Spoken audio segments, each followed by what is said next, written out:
तो दोस्तों, एक और नया दिन और मैं बलजीत परमार हाजिर हूँ एक नई कहानी, एक नया किस्सा लेकर।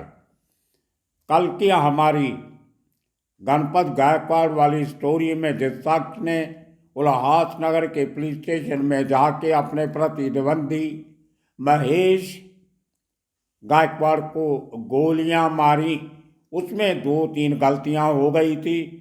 कुछ कम्युनिकेशन गैप था। जो शख्स हमें थाना से रिपोर्ट कर रहा था उसकी आवाज़ कुछ बराबर नहीं आ रही थी। उसने महेश बोला, मैं मंगेश समझ गया।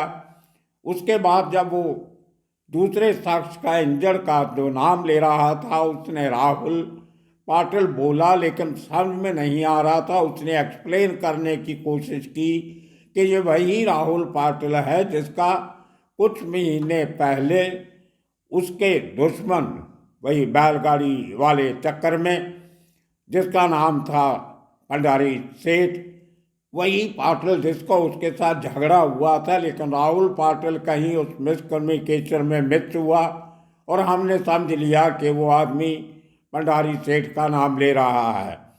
तो हमें पूरा खेद है, इस बात पर अफसोस है कि 2 नाम गलत चले गए जो नहीं जाने चाहिए थी। आज की ये वीडियो बनाने का कोई मकसद नहीं था, लेकिन जो 2 बड़ी गलतियां हुई उनको सुधारने के लिए आज ये वीडियो बनाना पड़ रहा है। थोड़ी देर के बाद हम दाऊद वाला एपिसोड जारी रखेंगे। कुछ घंटों के बाद उसकी रिकॉर्डिंग करके वो भी आपको रात के पहले पहले दे दिया जाएगा। लेकिन इस केस में, गणपत गायकवाड़ के केस में एक और बड़ी डेवलपमेंट हुई है जिसमें पूरा पता चला कि ये गोलियां क्यों चली पुलिस स्टेशन के अंदर। जमीन को लेकर महेश गायकवाड़ के साथ क्या झगड़ा था, ये बहुत इंटरेस्टिंग कहानी सामने आई है। और थाना की क्राइम ब्रांच ने एक और केस रजिस्टर कर दिया है गणपत गायकवाड़ जो बीजेपी का एमएलए, उसके ऊपर। और ये केस रजिस्टर्ड हुआ है SC and ST, schedule caste and schedule tribes act के नीचे, और 6 लोगों के खिलाफ दर्ज हुआ है। इसमें भी काफ़ी सारे लोग और भी इन्वॉल्व हैं। इन्वेस्टिगेशन शुरू हुई है। अब आपको बताते हैं कि पूरी कहानी है क्या। एक्चुअली ये जो ज़मीन है ये अंबरनाथ के दावली गांव में है। प्लॉट है ज़मीन का बड़ा, जिसको लेकर उस ज़मीन की जो मालिक है, मधुमती भी उसको कहा जाता है, और नीता एकनाथ जाधव उसका नाम है, और मधुमती भी उसका पहला नाम होगा घर का। उसके साथ वो ज़मीन की मालिक है अपने पति के साथ। तो उन्होंने उनकी ज़मीन के ऊपर कुछ बिल्डर लोग गणपत गायकवाड़ के साथ मिलके कब्जा करना चाहते थे, एक बिल्डर के कहने पे। उस कंस्ट्रक्शन कंपनी का नाम है फेयर डील डेवलपर्स, जिसके 2 पार्टनर हैं। तो वो दोनों पार्टनर इस ज़मीन पे, जो नीता जाधव की ज़मीन है, उनकी ज़मीन पे कब्जा करने की कोशिश की, जबकि ज़मीन की जो पोजेशन का मामला है वो डिस्ट्रिक्ट रेवेन्यू अथॉरिटीज़ के पास ऑलरेडी चल रहा है। अपील दोनों तरफ से की गई हैं, लेकिन केस का अभी तक फैसला नहीं हुआ। हुआ क्या, 31 जनवरी को, मतलब ये 2 दिन पहले गोलियां चलने के 3 दिन पहले, 31 जनवरी को नीता जाधव को पता चलता है कि उसकी ज़मीन के ऊपर एक टिन का शेड बनाया जा रहा है। CCTV कैमरा लगा दिए गए हैं और कुछ सिक्योरिटी गार्ड तैनात कर दिए, और एक बाउंड्री वॉल बनाने की कोशिश हो रही है। तो नीता का पति कहीं और था, वो अपने बाकी साथियों के साथ उस प्लॉट पे जाती है देखने के लिए कि हमारे प्लॉट पे ये इलीगल कंस्ट्रक्शन कौन कर रहा है। वहाँ पे वो बिल्डरों ने अपने कुछ बोर्ड लगा दिए, चेतावनी, वार्निंग, इस किस्म के बोर्ड लगा दिए।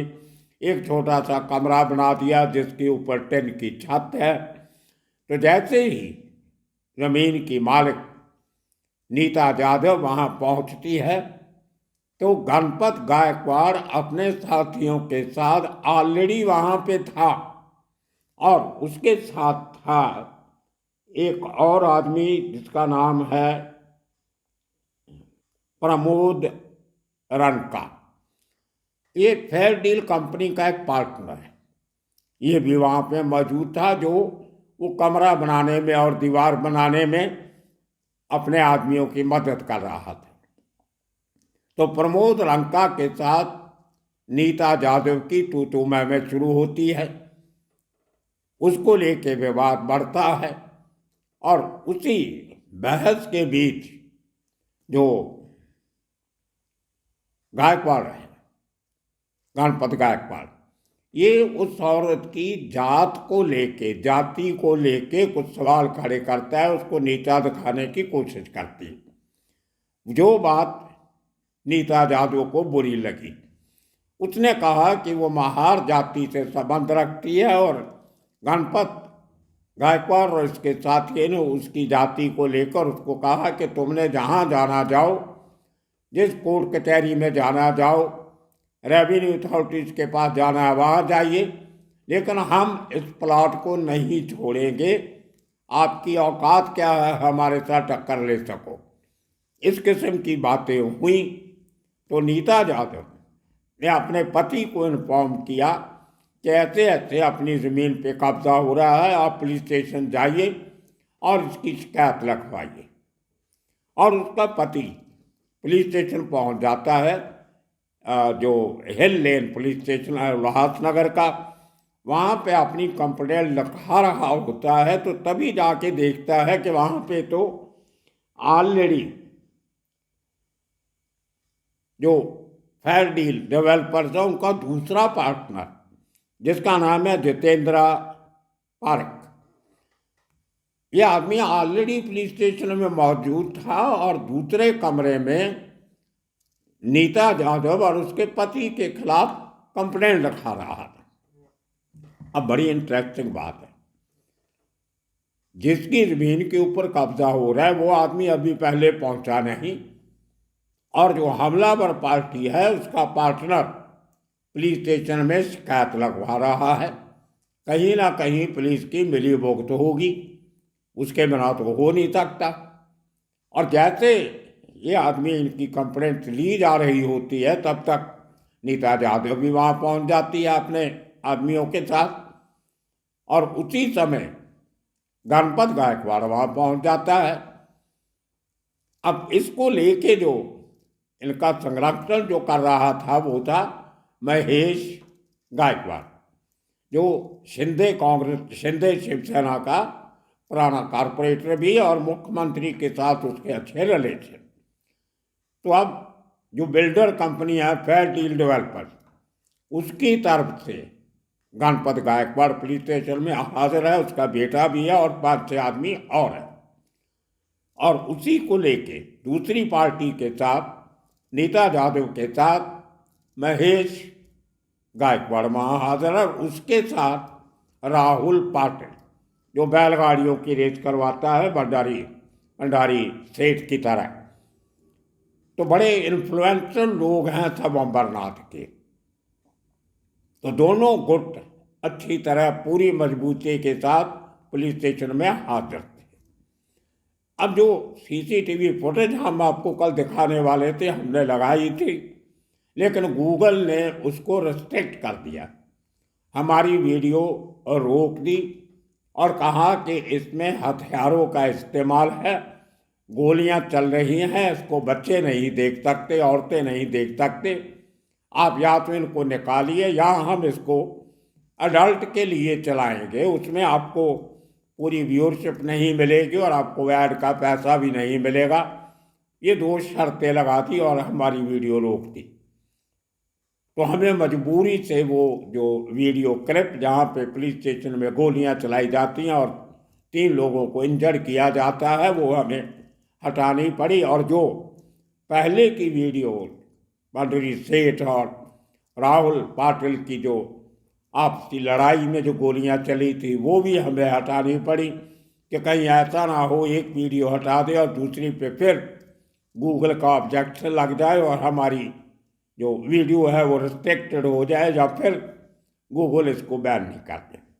तो मजबूरी में हमें, आपने देखा होगा कि थोड़े मिनट हमारी वो वीडियो चली थी, फिर उसको हमने अनलिस्ट किया, फिर फोटोग्राफ वो वीडियोस हटा के दूसरी बार वीडियो लोड की गई। आपसे बहुत से लोगों ने वो फर्क देखा होगा कि 2 बार हमारी वीडियो लोड हुई थी। खैर, इसको लेके लड़ाई जो हुई, अब हुआ क्या, एक पार्टी जो थी वो सीनियर इंस्पेक्टर के साथ बैठी थी, दूसरे कमरे में नीता यादव की, तो दूसरे कमरे में नीता यादव की स्टेटमेंट ली जा रही थी जो कास्ट के, जात पात के मामले को लेकर थी।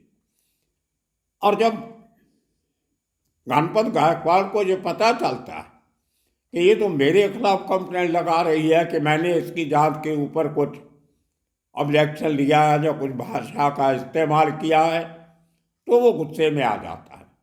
पहले उसकी बेटे की बहस होती है महेश गायकवाड़ और राहुल पाटिल के साथ, और फिर एमएलए साहब को गुस्सा आ जाता है। उनसे बर्दाश्त नहीं हुआ कि झगड़ा तो ज़मीन का था, इसमें मुझे और मेरे लोगों को इन्वॉल्व क्यों किया जा रहा है, हमारे ऊपर नया केस क्यों रजिस्टर हो रहा है।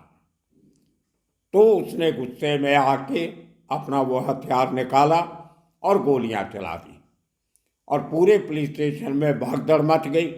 नीता भी वहाँ से अपने हस्बैंड को लेके और बाकी साथी को लेके चली गई। ये शुक्रवार रात की बात है। शनिवार दिन में आके फिर उसने दोबारा अपनी जो शिकायत थी वो कंप्लीट करवाई और अब थाना पुलिस ने एक नया केस गणपत गायकवाड़ के ऊपर और 5 और लोगों के ऊपर रजिस्टर कर लिया है SC/ST एक्ट के नीचे। और इनमें से 3 लोग ऑलरेडी पकड़े गए हैं। 3 लोग जिनमें गणपत गायकवाड़ का बेटा वैभव गायकवाड़ भी शामिल है, वो अभी तक पुलिस की पहुंच से बाहर है।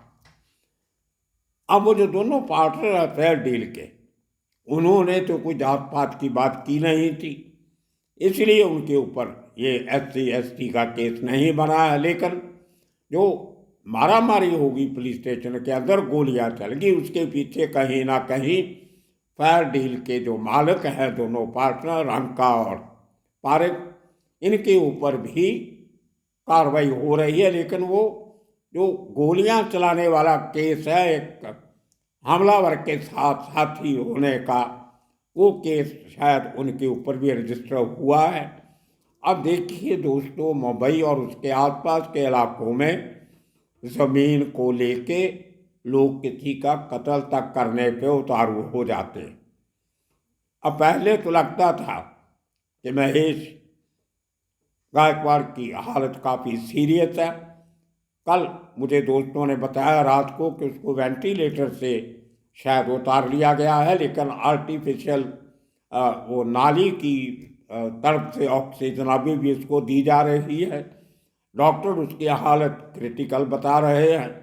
हमारे पास वहाँ के दोस्तों ने उसकी हॉस्पिटल की तस्वीरें भेजी हैं, लेकिन उनमें भी खून नज़र आ रहा है, जो फिर गूगल ऑब्जेक्शन लगा देगा। उन बहुत सारी तस्वीरों में एक ही तस्वीर जो उसके रिश्तेदार उसके हॉस्पिटल बेड के आसपास खड़े हैं, वो तस्वीर आपको दिखा रहे हैं। और वो ज़मीन का टुकड़ा जहाँ पर वो कमरा बनाया गया और वो बोर्ड लगा दिए गए, CCTV कैमरा लगा दिए गए, उसकी तस्वीर भी आपको हम इसके साथ दिखा रहे हैं, आपने देख लिया होगा। तो ले देखिए ये पूरा झगड़ा ज़मीन को लेके, अब करोड़ों की ज़मीन और अगर गरीब हो ज़मीन का मालिक, तो बड़े लोग उसको दबाने की कोशिश करते हैं। लेकिन आजकल जो गरीब लोग भी बहुत सियाने हो गए हैं, उनको अपने राइट्स, हकूक़ का पता चल गया है। वो इतनी आसानी से डरने वाले भी नहीं हैं। पॉलिटिकल अवेयरनेस भी बहुत हो गई। और जैसा कल हमने कहा था, जब पॉलिटिकल इंस्टेबिलिटी होती है तो आम लोग भी उसका फ़ायदा उठाने लग जाते हैं। जिनके पास 4 आदमी होते हैं, हथियार होते हैं, उनको लगता है कि आज ये थोड़े महीने, थोड़े दिन जो हमारी हुकूमत चल रही है, इसके होते होते जितना पैसा कमा लिया जाए ठीक है, उसके बाद पता नहीं कौन आएगा, नहीं आएगा, हमारा क्या होगा। लेकिन अब इस केस में आगे और दिक्कतें बढ़ेंगी। अब इनकी अगर ये ST केस में ज़मानत बहुत मुश्किल से होती है। अटेम्प्ट टू मर्डर केस में ज़मानत हो जाती है जब मरीज हॉस्पिटल से बाहर आ जाए और उसके मरने की कोई आशंका नहीं रहे, तो ज़मानत होने के चांसेस रहते हैं। अब देखना ये भी होगा कि एक आदमी जिसका पुराना क्रिमिनल रिकॉर्ड रहा हो, सज़ा नहीं हो वो दूसरी बात है, लेकिन ऐसे लोगों को टिकट भी दे देती हैं पार्टी और उनको हथियार भी दे देती है, उनका लाइसेंस भी बना देती है। तो अब आगे इस केस में क्या होता है उसकी जानकारी आपको समय समय पे देते रहेंगे। इसके बाद हम दूसरा दाऊद सीरीज की इंटरव्यू रिकॉर्ड करेंगे थोड़ी देर में, और रात तक आपके पास वो भी पहुंचा दी जाएगी। तब तक के लिए इंतज़ार कीजिए। और इस जो कंटिन्यूस जो सेकंड हमने वीडियो बनाई है उल्लासनगर पे, उसको ज़रूर देखिए और अपने कमेंट भी दीजिए। बहुत बहुत धन्यवाद, शुक्रिया।